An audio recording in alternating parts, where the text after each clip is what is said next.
السلام علیکم ورحمۃ اللہ وبرکاتہ۔ امید ہے سب سامعین و ناظرین خیر و عافیت، ایمان اور صحت سلامتی کے ساتھ ہوں گے۔ آج ہماری گفتگو کا نقطہ آغاز واقعہ معراج النبی صلی اللہ علیہ وسلم ہے۔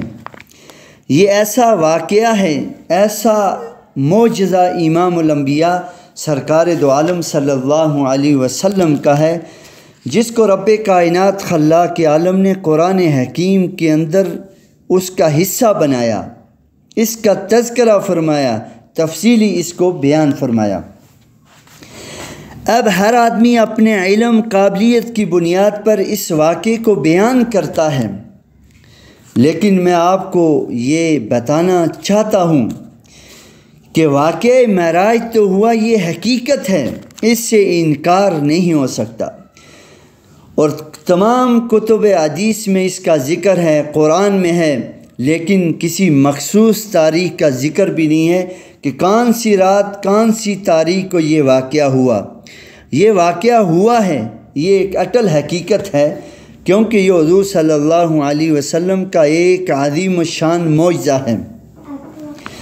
اس کائنات کے اندر ہر نبی کو معجزات، ہر نبی کے معجزات آپ نے قرآن حدیث سے مبارکہ کی روشنی میں سنے ہوں گے، لیکن ان کی کیفیت کچھ اور تھی۔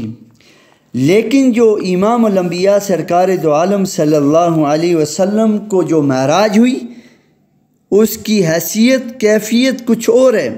سارے نبیوں کی معراج دنیا میں ہوئی، لیکن اللہ کے نبی کی جو معراج ہے، اللہ نے اپنے حبیب کو اپنے پاس عرش معلیٰ پر بلا کر اس معراج کو تکمیل تک پہنچایا۔ تو معزز سامعین، یہ واقعہ اس وقت ہوا جب آپ کے چچا ابو طالب اور دوسری شخصیت حضرت خدیجہ رضی اللہ تعالی عنہا کا انتقال ہوا۔ ایک ہی سال میں آپ کے خاندان کی دو اہم شخصیات کا انتقال ہوا، ایک آپ کے چچا ابو طالب اور دوسری حضرت خدیجہ رضی اللہ تعالی عنہا، جنہوں نے ہر موقع پر آپ کا بڑا ساتھ دیا۔ ابو طالب ایمان نہیں لائے، لیکن باوجود اپنے کفر اور ارتداد پر انہوں نے حضور صلی اللہ علیہ وسلم کا ہر موقع پر ساتھ دیا۔ ہر آن ہر گھڑی حضور صلی اللہ علیہ وسلم کی ڈھارس بنے رہے، کوئی بھی دشمن آپ کو میلی آنکھ سے نہیں دیکھ سکتا تھا۔ تو جب ان دونوں کا انتقال ہوا تو حضور صلی اللہ علیہ وسلم بڑے غمگین ہوئے۔ اس سال کو ہم عام الحزن کہتے ہیں، غم کا سال۔ تو حضور صلی اللہ علیہ وسلم کو تسلی دینے کے لیے اللہ نے اپنے حبیب کو اپنے پاس بلا کر ملاقات فرمائی، اور یہ ملاقات ایسی تھی کہ خانہ کعبہ بیت اللہ سے بیت المقدس تک ایک سفر، اور بیت المقدس سے سدرۃ المنتہا تک دوسرا سفر۔ جبرائیل امین ایک فوج فرشتوں کی لے کے آئے، اور یہ دروازے سے نہیں چھت سے داخل ہوئے، اور حضور صلی اللہ علیہ وسلم کو براق پر بٹھا کر لے کے، براق یہ وہ سواری ہے جو جنت سے آئی تھی، اور حضور صلی اللہ علیہ وسلم کا قلب اطہر جو جنت سے لایا ہوا تشت تھا، اس میں آب زمزم سے دھویا۔ اور یہ حضور صلی اللہ علیہ وسلم کا جو شق صدر ہے، پوری زندگی میں 4 دفعہ ہے، اور ان میں سے یہ چوتھا، یہ شق صدر سینہ کھولنا اور دل کو دھونا، یہ چوتھا واقعہ ہے۔ تو حضور صلی اللہ علیہ وسلم کو اللہ نے راتوں رات جنت جہنم سارے غیبی نظاموں کا تعارف کرایا، سیریں کرائی، اور اپنے پاس بلا کر اس امت کے لیے 5 نمازوں کا تحفہ دیا۔ حقیقت میں یہ نمازیں 50 تھیں، لیکن موسیٰ علیہ السلام کے کہنے پر آہستہ آہستہ کم ہوتی گئی اور 5 نمازیں رہ گئی۔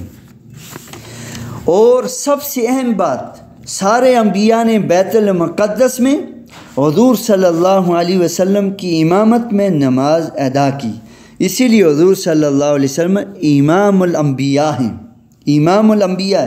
بیت المقدس کیوں لے کے جایا گیا؟ اس لیے کہ وہاں اکثر انبیاء علیہ الصلاۃ والسلام اور اولیاء کرام کی قبریں بکثرت پائی جاتی ہیں، اس لیے اس جگہ کا انتخاب کیا گیا۔ اور اسی طرح ہر آسمان پر مختلف نبیوں نے اللہ کے نبی کا استقبال کیا۔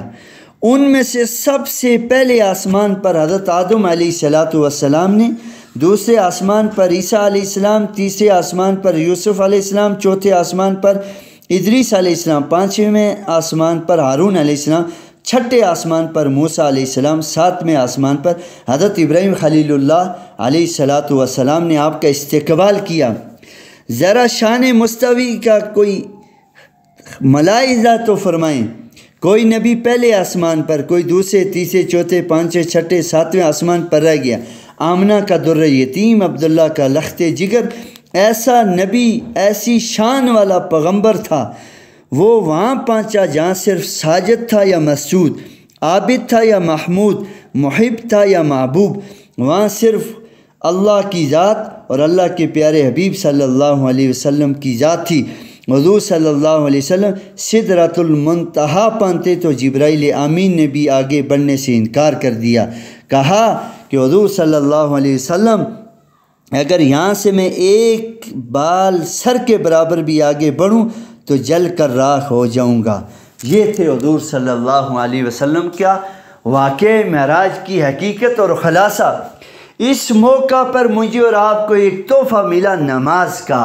ہم نمازوں کا اہتمام کرنے والے، نمازوں کو اپنے وقت پر ادا کرنے والے بن جائیں تو واقعہ معراج کی حقیقت ہمیں بھی نصیب ہوگی۔ اللہ جل شانہ مجھے اور آپ کو صحیح معنوں کے اندر قرآن و سنت کے مطابق زندگی بسر کرنے کی توفیق عطا فرمائے۔